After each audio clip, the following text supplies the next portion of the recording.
رات کی قسم جب وہ چھا جائے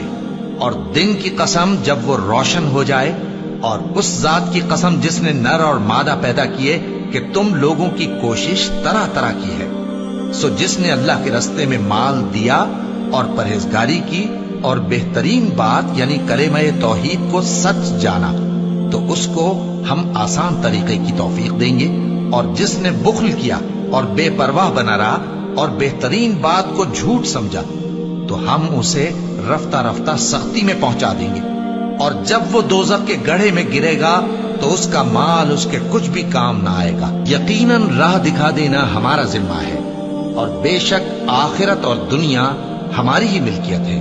سو میں نے تم کو بھڑکتی آگ سے خبردار کر دیا ہے، اس میں وہی داخل ہوگا جو بڑا بدبخت ہے، جس نے جھٹلایا اور منہ پھیرا، اور جو بڑا پرہیزگار ہے وہ اس سے بچا لیا جائے گا۔ وہ جو اپنا مال دیتا ہے تاکہ پاک ہو، اور اس لیے نہیں دیتا کہ اس پر کسی کا احسان ہے جس کا بدلہ اتارا جائے، بلکہ اپنے رب اعلیٰ کی رضامندی حاصل کرنے کے لیے دیتا ہے،